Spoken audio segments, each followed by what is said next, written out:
हे दोस्तों, welcome to learn to our personal growth family. एक ऐसा चैनल है जहाँ पे आपको पर्सनल ग्रोथ के बारे में ज़रूरी नॉलेज मिलेगा जो हमें स्कूल या कॉलेज में नहीं मिलता। सो दोस्तों, please watch, like and share this video and subscribe this channel for personal growth. आज हम एक ऐसे इन्वेस्टमेंट स्कीम के बारे में बात करने वाले हैं जो आपकी बेटी का भविष्य बना सकता है और आपके दिमाग से बेटी के भविष्य की चिंता को दूर कर सकता है। लेकिन उससे पहले मैं आप सभी को अप्रिशिएट करना चाहता हूँ क्योंकि आप सभी लोग आपकी बेटी के उज्जवल भविष्य के बारे में अभी से सोच रहे हैं। इनफैक्ट आप लोग सिर्फ सोच नहीं रहे हैं बल्कि बेटी के भविष्य के लिए जो खर्चे होंगे उसकी इन्वेस्टमेंट प्लानिंग भी कर रहे हैं। एक गांव में एक हस्बैंड वाइफ का जोड़ा रहता था। हस्बैंड काम के लिए बाजू के शहर में जाता था और वाइफ गांव में ही छोटे बच्चों के ट्यूशन लेती थी। कुछ साल के बाद दोनों को एक प्यारी सी बेटी हुई। दोनों बहुत खुश हुए अपने बेटी को देख के। कुछ महीने ऐसे ही बीत गए खुशी के दौर में। फिर एक दिन वाइफ अपने हस्बैंड को बोली, हमें अपने बेटी के फ्यूचर के बारे में सोचना होगा। तो हस्बैंड बोला, क्यों टेंशन लेती हो इतने जल्दी? तो वाइफ कहने लगी, मैं मेरी बेटी को बहुत पढ़ाना चाहती हूँ। उसके लिए मुझे अभी से पैसे जमा करने होंगे, नहीं तो उसकी पढ़ाई भी मेरी तरह ही आधे में छूट जाएगी पैसे की कमी की वजह से। हस्बैंड बोला, तेरी बात तो बिल्कुल ठीक है, लेकिन उसके लिए किधर पैसा जमा करेंगे? वाइफ बोली, मैंने एक रिकरिंग डिपॉजिट अकाउंट चालू किया है पोस्ट ऑफिस में। एक बार पोस्ट ऑफिस में जाके पता करते हैं। दोनों पोस्ट ऑफिस गए। उधर उन्हें सुकन्या समृद्धि अकाउंट स्कीम के बारे में पता चला जो कि सिर्फ बेटियों के लिए ही बनी थी। तो दोस्तों, इस वीडियो में हम जानेंगे सुकन्या समृद्धि अकाउंट के बारे में, जिसे SSA अकाउंट या सुकन्या समृद्धि योजना भी कहते हैं। इस वीडियो में सुकन्या समृद्धि अकाउंट के 25 बेहद इंपॉर्टेंट पॉइंट के बारे में जानकारी देने वाला हूं। तो हो सकता है कि ये वीडियो थोड़ा लंबा हो जाए, लेकिन इसे देखने के बाद आपके मन में इस स्कीम के बारे में जो सवाल है वो दूर हो जाएंगे और फिर आप अपना इन्वेस्टमेंट करने या ना करने का डिसीजन सही से ले सकेंगे। मेरी आपसे रिक्वेस्ट है कि बेटी की 20-22 साल बाद के भविष्य के लिए इन्वेस्टमेंट की प्लानिंग करने से पहले आप इस 15 से 20 मिनट के वीडियो को पूरा देखिए, जो आपको सही डिसीजन लेने में हेल्प करेगा।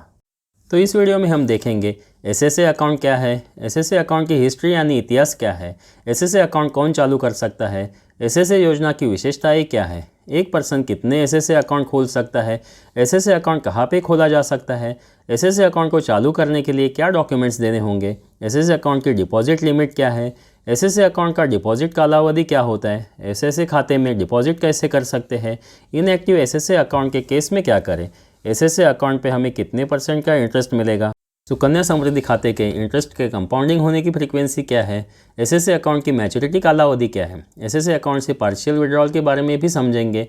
SSA अकाउंट को मैच्योरिटी पीरियड के पहले क्लोज कर सकते हैं क्या, ये भी जानेंगे। SSA अकाउंट पे हम लोन ले सकते हैं क्या, ये भी डिस्कस करेंगे। SSA अकाउंट में नॉमिनेशन के क्या रूल्स है, ये भी मैं एक्सप्लेन करूँगा।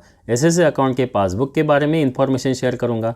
SSA अकाउंट के डुप्लीकेट पासबुक के बारे में भी इंफॉर्मेशन शेयर करूँगा। इसके अलावा और भी इंफॉर्मेशन मिलेगी, जैसे कि क्या हम SSA अकाउंट को ट्रांसफ़र कर सकते हैं क्या, NRI डिपॉजिटर के लिए SSA के क्या नियम है, SSA अकाउंट के इनकम टैक्स बेनिफिट्स क्या है, मैच्योरिटी पे कितना अमाउंट मिलेगा, इसका भी एग्जाम्पल देखेंगे और आखिर में सुकन्या समृद्धि खाते की समरी भी देखेंगे। तो हो सकता है कि ये वीडियो थोड़ा सा लंबा हो जाए, लेकिन इस वीडियो को देखने और समझने के बाद आपके सुकन्या समृद्धि योजना के बारे में जो डाउट्स है वो सारे क्लियर हो जाएंगे। So please watch this video till the end. तो शुरू करते हैं। SSA अकाउंट क्या है? SSA मतलब सुकन्या समृद्धि अकाउंट। इसे भारत सरकार ने शुरू किया है बच्चियों के भविष्य को समृद्धि करने के ध्येय से। इस निवेश स्कीम में निवेश करके आप आपकी बच्ची के भविष्य के 2 बड़े खर्चे यानी कि बेटी की उच्च शिक्षा और बेटी की शादी की चिंता से मुक्ति पा सकते हैं। इस स्कीम को भारत सरकार ने जनवरी 2015 में बेटी बचाओ बेटी पढ़ाओ अभियान के अंडर शुरू किया है। SSA अकाउंट आप आपकी बेटी के नाम पे ऑथराइज पोस्ट ऑफिस या ऑथराइज बैंक में खोल सकते हैं। अभी हम समझते हैं सुकन्या समृद्धि अकाउंट की विशेषताएं जो इस स्कीम को बेहद खास बनाती है। ये स्कीम सिर्फ और सिर्फ छोटी बच्चियों के भविष्य के लिए है।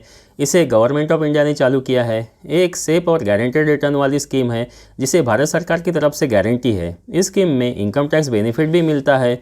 आज के दौर के डेप्ट इन्वेस्टमेंट मार्केट के रेट ऑफ इंटरेस्ट के साथ इसके इंटरेस्ट रेट की तुलना करेंगे तो काफ़ी बेहतर इंटरेस्ट इस स्कीम में मिलता है। आप इस खाते में जमा हुए अमाउंट से कुछ अमाउंट खाता क्लोज होने के पहले भी निकाल सकते हैं, लेकिन ये फैसिलिटी सिर्फ आपकी बेटी के हायर एजुकेशन के खर्चे के लिए ही अवेलेबल होगी। आप आपकी बेटी की शादी के लिए इस खाते में जमा हुए सारे अमाउंट को निकाल सकते हो। सुकन्या समृद्धि खाते की विशेषताएं देखने के बाद अब समझते हैं कि इस अकाउंट को कौन ओपन कर सकता है। SSA खाते को अपने बेटी के नाम पे उसके माता पिता या उसके गार्डियन ओपन कर सकते हैं। SSA अकाउंट को एडॉप्टेड लड़की के यानी गोद लिए हुए लड़के के लिए भी ओपन किया जा सकता है। लेकिन इस खाते को ओपन करते समय लड़की की आयु 10 साल से कम होनी चाहिए। इस स्कीम में बेटी को अकाउंट होल्डर माना जाएगा और उसके पेरेंट या गार्डियन को डिपॉजिटर माना जाएगा। एसएसए खाते को पेरेंट या गार्डियन ही ऑपरेट करेंगे, लेकिन तब तक ही जब तक कि बेटी 18 साल की नहीं होती। बेटी 18 साल की होने के बाद उसे खुद ही इस एसएसए खाते को ऑपरेट करना होगा। अब हम समझते हैं कितने एसएसए अकाउंट ओपन किए जा सकते हैं। एक बेटी के नाम पे एक ही एसएसए अकाउंट ओपन किया जा सकता है। अगर किसी को 2 बेटियां हैं तो वह 2 अकाउंट ओपन कर सकता है, लेकिन उसे दोनों बेटियों के नाम पे एक एक अलग अलग अकाउंट ओपन करना होगा। अगर किसी को पहले टाइम पे ही 2 से ज़्यादा बेटियां एक साथ हो जाती है तो उसके पेरेंट भी 2 से ज़्यादा अकाउंट खोल सकते हैं। अगर किसी को पहले एक बेटी है और दूसरे टाइम पे 2 या 2 से ज़्यादा बेटियां हो जाती है तो वो पेरेंट भी 2 से ज़्यादा एसएसए अकाउंट को ओपन कर सकता है। अब हम जानते हैं कि एसएसए अकाउंट को कहाँ पे ओपन किया जा सकता है। एसएसए अकाउंट को पोस्ट ऑफिस या ऑथराइज बैंक ब्रांचेस में ओपन किया जा सकता है। अब हम देखेंगे एसएसए अकाउंट ओपन करने के लिए कौन से डॉक्यूमेंट की ज़रूरत होती है। एसएसए अकाउंट चालू करने के लिए बेटी का बर्थ सर्टिफिकेट, पेरेंट या गार्डियन का आइडेंटिटी प्रूफ और एड्रेस प्रूफ होना ज़रूरी है। आगे हम समझते हैं एसएसए अकाउंट की डिपॉजिट की क्या लिमिट है। एसएसए खाते में हर साल कम से कम 250 रुपये और ज़्यादा से ज़्यादा 1.5 लाख रुपये डिपॉजिट कर सकते हैं, लेकिन जो भी अमाउंट डिपॉजिट करनी होगी वो 50 रुपये के मल्टीपल में करनी होगी। आप साल में कितनी बार भी अमाउंट डिपॉजिट कर सकते हैं, इस पर कोई भी लिमिट नहीं है। अगर आपने गलती से एक साल में 1.5 लाख रुपये से ज़्यादा की अमाउंट डिपॉजिट की तो 1.5 लाख के ऊपर के अमाउंट पे आपको कोई भी इंटरेस्ट नहीं मिलेगा, लेकिन वो 1.5 लाख रुपये के ऊपर वाला अमाउंट आप कभी भी निकाल सकते हो। एसएसए अकाउंट के डिपॉजिट का पीरियड यानी समय कितने साल का होता है। एसएसए अकाउंट का मैच्योरिटी पीरियड 21 साल का होता है, लेकिन इस स्कीम का डिपॉजिट पीरियड सिर्फ 15 साल का होता है। पहले 15 साल आपको हर साल खाते में डिपॉजिट करना होगा। खाते को 15 साल कंप्लीट होने के बाद उस खाते में अमाउंट डिपॉजिट नहीं कर सकते। खाते को 15 साल कंप्लीट होने के बाद बिना पैसे डिपॉजिट किए आपके खाते में गवर्नमेंट जो भी इंटरेस्ट डिक्लेयर करेगी वो ईयरली कंपाउंडेड इंटरेस्ट जमा होते जाएगा और ये सिलसिला 16वें साल से लेके 21वें साल तक यानी मैच्योरिटी तक चलते रहेगा। अभी हम समझते हैं कि एसएसए अकाउंट में पैसे डिपॉजिट करने के कौन से तरीके हैं। हम इस खाते में कैश, चेक, डिमांड ड्राफ्ट या ऑनलाइन ट्रांसफ़र से पैसे जमा कर सकते हैं। अगर हमने कैश में अमाउंट डिपॉजिट किया तो उसी दिन को हमारे खाते में डिपॉजिट दिन माना जाएगा, लेकिन अगर हमने चेक से डिपॉजिट किया तो चेक जिस दिन अपने खाते से क्लियर होकर जमा होगा उस दिन हमारा डिपॉजिट का दिन माना जाएगा। अगर हमने चेक से पेमेंट करना है तो जिस पोस्ट ऑफिस में या बैंक में खाता है उसके नाम पे यानी the post master of the XYZ post office या the manager of the XYZ bank के नाम पे चेक देना होगा। अगर हम डिमांड ड्राफ्ट से पेमेंट करते हैं तो जिस दिन हम पोस्ट ऑफिस में डीडी जमा करेंगे उसी दिन को हमारा डिपॉजिट डेट माना जाएगा, फिर चाहे हमारा डीडी 2 दिन के बाद क्यों ना क्लियर हो जाए।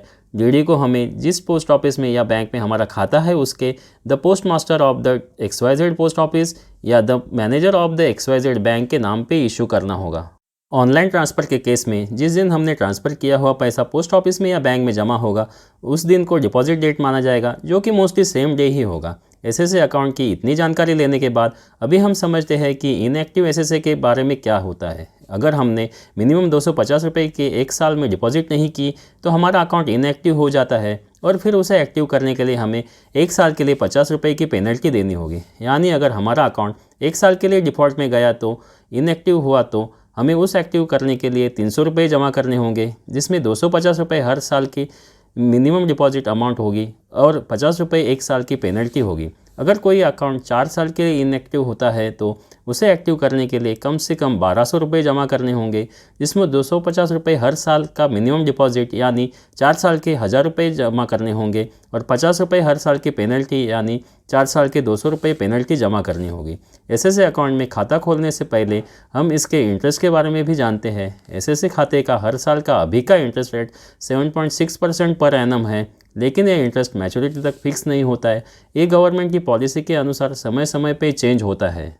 गवर्नमेंट हर क्वार्टर के लिए नए इंटरेस्ट रेट डिक्लेयर करती है, जो अभी के इंटरेस्ट रेट से कम, ज़्यादा या सेम भी हो सकता है। एसएसए अकाउंट के इंटरेस्ट कंपाउंडिंग के रूल्स के बारे में जानते हैं। एसएसए खाते के इंटरेस्ट कंपाउंडिंग की जो फ्रीक्वेंसी है वो ईयरली होती है, यानी हर साल के एंड में आपके खाते में साल में भर का इंटरेस्ट जमा हो जाता है। इस स्कीम में इंटरेस्ट कैलकुलेशन का जो मेथड है वो कैलेंडर मंथ बेसिस पे होता है, यानी आपके खाते के हर महीने के 5वीं तारीख से लेके लास्ट तारीख के बीच में जो लोवेस्ट बैलेंस जमा होगा उस पे महीने का इंटरेस्ट कैलकुलेट किया जाता है और साल के एंड में आपके खाते में जमा किया जाता है। इससे अच्छे से समझने के लिए मैं एक उदाहरण देता हूँ। समझो आपके खाते में 10,000 रुपये बैलेंस है महीने की 5 तारीख को, और आपने उसमें 15,000 रुपये और जमा किए 6 तारीख से लेके महीने के एंड के बीच में। तो आपको उस महीने का इंटरेस्ट सिर्फ 10,000 बैलेंस पे गिना जाएगा, ना कि 25,000 के बैलेंस। इसका मतलब है कि अगर आपने महीने की 5 तारीख के पहले डिपॉजिट जमा किया तो आपको उस डिपॉजिट पे उसी महीने में इंटरेस्ट मिलेगा। लेकिन अगर आपने 6 तारीख से लेकर महीने के आखिरी तारीख के बीच में डिपॉजिट किया तो आपको आने वाले अगले महीने से इंटरेस्ट मिलेगा, ना कि उस महीने से। तो अभी आप समझ गए होंगे कि एसएसए खाते में डिपॉजिट का सबसे बेस्ट पीरियड हर महीने के पहले 5 दिन होते हैं। एसएसए अकाउंट के मैच्योरिटी पीरियड के बारे में जानते हैं। इस स्कीम का मैच्योरिटी पीरियड अकाउंट ओपनिंग के डेट से 21 साल के बाद होता है। खाता ओपनिंग के डेट से 21 साल कंप्लीट होने पे पूरा मैच्योरिटी अमाउंट यानी आपका मुद्दल और ब्याज मिला के जो भी अमाउंट होगा वो बेटी को पेड किया जाएगा और खाते को बंद कर दिया जाएगा। मैच्योरिटी अमाउंट क्लेम करने के लिए बेटी को उसका आइडेंटिटी प्रूफ, एड्रेस प्रूफ और इंडियन सिटीजनशिप प्रूफ देना होगा। एक बहुत इंपॉर्टेंट बात आप लोग ध्यान में रखो कि 21 साल का जो एक टर्म है वो खाता खोलने के डेट से शुरू होता है। इसमें आपकी बेटी की एज 21 साल से हो जाती है, तो इससे कुछ भी लेना देना नहीं है। काफ़ी सारे लोगों को लगता है कि बेटी की 21 साल होगी तभी ये अकाउंट मैच्योर होगा, लेकिन ऐसा तभी होगा जब आप इस खाते को बेटी 1 साल होने के पहले खोलते हैं। अगर आपके अपने बेटी का एज 5 साल होने के बाद खाता खोला तो मैच्योरिटी की डेट 26 साल में आएगी। अभी आपके मन में सवाल आया होगा कि अगर बेटी की शादी खाते के मैच्योरिटी होने से पहले हो जाती है तो क्या होगा इस खाते का। अगर बेटी की शादी खाता खोलने के 21 साल होने के पहले हो जाती है तो आपकी बेटी इस खाते को क्लोज करने की रिक्वेस्ट पोस्ट ऑफिस या बैंक में दे सकते हैं, जमा करने हुआ बैलेंस निकाल सकती है। इस केस में बेटी को शादी के 1 महीने पहले या शादी होने के बाद 3 महीने के अंदर क्लोजर रिक्वेस्ट देनी होगी। साथ में एज प्रूफ देना होगा जिससे पोस्ट ऑफिस या बैंक कंफर्म करेगा कि बेटी मेजर हुई है या नहीं। क्लोजर रिक्वेस्ट एक्सेप्ट करने के बाद बैंक या पोस्ट ऑफिस खाते में जो भी बैलेंस जमा हुआ है उसमें क्लोजर डेट तक का इंटरेस्ट ऐड करके बेटी को पेमेंट करेगी। शादी होने की वजह से खाता क्लोज करना ज़रूरी नहीं है। बेटी चाहे तो उस खाते को आगे भी कंटिन्यू कर सकती है मैच्योरिटी होने तक। अभी हम समझते हैं पोस्ट मैच्योरिटी के रूल्स। अगर आपने आपका खाता 21 साल के मैच्योरिटी पीरियड के बाद बंद नहीं किया तो आपको 21 साल के बाद वाले पीरियड के लिए कुछ भी इंटरेस्ट नहीं मिलेगा। इसलिए बिना भूले इस खाते को क्लोज कीजिए मैच्योरिटी पीरियड पे। अभी हम जानते हैं एसएसए के पार्शियल विड्रॉल के नियम। एसएसए में पार्शियल विड्रॉल की परमिशन है, लेकिन यह परमिशन तभी मिलेगी जब आपकी बेटी 10th स्टैंडर्ड पास करेगी या बेटी की उम्र 18 साल की हो जाएगी। और सबसे इम्पोर्टेंट बात, ये पार्शियल विड्रॉल वाली परमिशन जो है वो सिर्फ आपकी बेटी के एजुकेशन के लिए है। इस फैसिलिटी का लाभ लेने के लिए बेटी का एजुकेशनल इंस्टीट्यूशन का एडमिशन का ऑफर लेटर या फीस स्लिप पोस्ट ऑफिस में या बैंक में जमा करनी होगी। अगर हम ये डॉक्यूमेंट सबमिट करते हैं तो पोस्ट ऑफिस या बैंक अपने पार्शियल विड्रॉवल की एलिजिबल अमाउंट कैलकुलेट करेगी, जिसका फॉर्मूला कुछ ऐसे होता है। हमें पिछले साल का फाइनेंशियल ईयर एंड का जो बैलेंस है उसका 50% मिलेगा, या हमने भरी हुई एडमिशन फ़ीस या जो हम एडमिशन फ़ीस भरने वाले हैं वह मिलेगी। इन दोनों में से जो भी अमाउंट कम होगी वह निकाल सकते हैं। जो पिछले फाइनेंशियल साल के एंड में आपके खाते में 4 लाख रुपए बैलेंस था तो आपका मैक्सिमम विड्रॉल लिमिट 50% यानी 2 लाख रुपए होगी। लेकिन अगर आपका कॉलेज एडमिशन फ़ीस सिर्फ 1 लाख रुपए है तो आप मैक्सिमम 1 लाख रुपए ही निकाल सकते हो। अभी हम समझते हैं कि क्या एजुकेशनल रीज़न के अलावा भी इस खाते को प्रीमेच्योर बंद किया जा सकता है। ऐसा कर सकते हैं, लेकिन ऐसा सिर्फ 4 कंडीशन में कर सकते हैं। 1, अगर बेटी का दुखद निधन हो जाता है। 2, अगर बेटी एनआरआई बन जाती है यानी दूसरे देश की सिटीजन बन जाती है। तीसरा रीज़न है अगर आपको सुकन्या समृद्धि खाता चलाने में बहुत ही ज़्यादा डिफ़िकल्टी आ रही है तो। और चौथा रीज़न है इसके अलावा अदर रीज़न्स, यानी कि ऊपर बताए हुए रीज़न्स के अलावा भी अगर कुछ रीज़न है तो। इन चारों सिचुएशन को अब हम डिटेल में समझते हैं। अगर बेटी का दुखद निधन हो जाता है तो तुरंत उस खाते को क्लोज़ किया जाता है। ऐसे केस में बेटी का डेथ सर्टिफिकेट पोस्ट ऑफिस में जमा करना होता है, जिसके बाद खाते का जो भी बैलेंस होगा उसमें बेटी के डेट तक का इंटरेस्ट ऐड करके पेमेंट किया जाएगा। और जिस दिन बेटी का निधन हुआ है उस डेट से खाता क्लोज करने के डेट तक के समय पे पोस्ट ऑफिस के सेविंग बैंक अकाउंट का इंटरेस्ट मिलेगा। एसएसए खाता खोलने के बाद अगर बेटी एनआरआई हुई तो एनआरआई होने के 1 महीने के अंदर पोस्ट ऑफिस या बैंक जहां भी खाता है उन्हें इन्फॉर्मेशन देनी होगी। पोस्ट ऑफिस या बैंक को नोटिफिकेशन देने के बाद खाता क्लोज किया जाएगा और अकाउंट में जो भी बैलेंस है उसमें सिटीजनशिप चेंज होने के डेट तक का इंटरेस्ट ऐड करके रिपेमेंट किया जाएगा। अगर आपके खाते में बेटी एनआरआई होने के बाद कुछ इंटरेस्ट क्रेडिट यानी कि जमा हो गया है तो वो इंटरेस्ट पोस्ट ऑफिस या बैंक आपके खाते से डेबिट करेगा, यानी खाते से घटा देगा। अगर किसी की बेटी को लाइफ थ्रेटनिंग की बीमारी हो जाती है या किसी बेटी या पेरेंट या गार्डियन की अनफॉर्चुनेट डेथ हो जाती है, तो ऐसे केस में सिंपैथी ग्राउंड पे बैंक या पोस्ट ऑफिस को खाते को प्रीमेच्योर क्लोजर का मंजूरी दे सकती है, लेकिन उसके लिए एप्लीकेशन दे के साथ में नेसेसरी डॉक्यूमेंट्स भी जमा करने होंगे।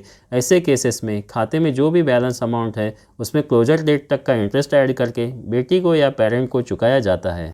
इन सभी रीजंस के अलावा अगर किसी को खाता क्लोज करना है तो कर सकता है, लेकिन उसके लिए पोस्ट ऑफिस या बैंक को क्लोजर का रिक्वेस्ट देना होगा।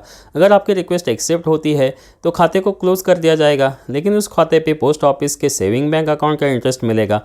आगे हम समझते हैं लोन फैसिलिटी के बारे में। सुकन्या समृद्धि खाते पे लोन नहीं मिलता।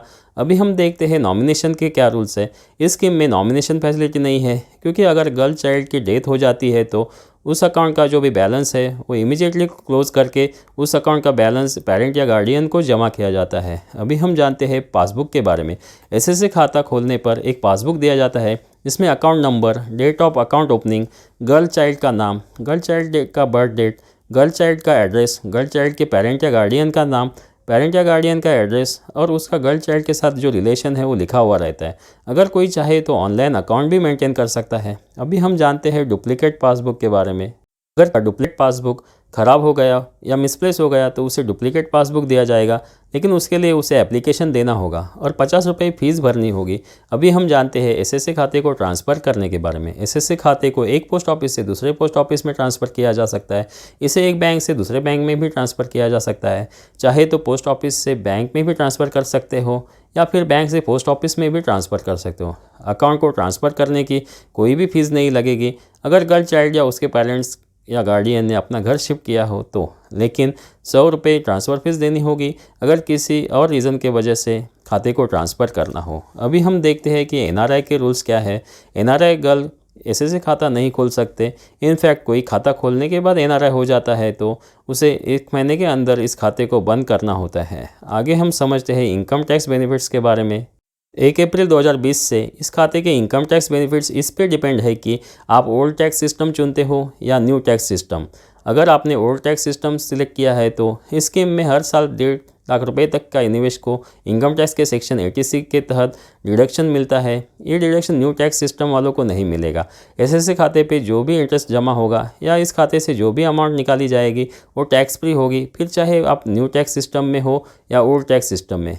इस स्कीम में की मैच्योरिटी जो मिलने वाली अमाउंट है वो भी पूरी तरह टैक्स फ्री होती है। इस पर कोई भी इनकम टैक्स नहीं लगेगा, फिर चाहे आप न्यू टैक्स सिस्टम में सिलेक्ट किया हो या ओल्ड टैक्स सिस्टम में। अभी हम समझते हैं मैच्योरिटी अमाउंट के बारे में कि हमें कितना अमाउंट मैच्योरिटी पे मिल सकता है। ये समझने के हम 2 एग्जांपल्स देखते हैं।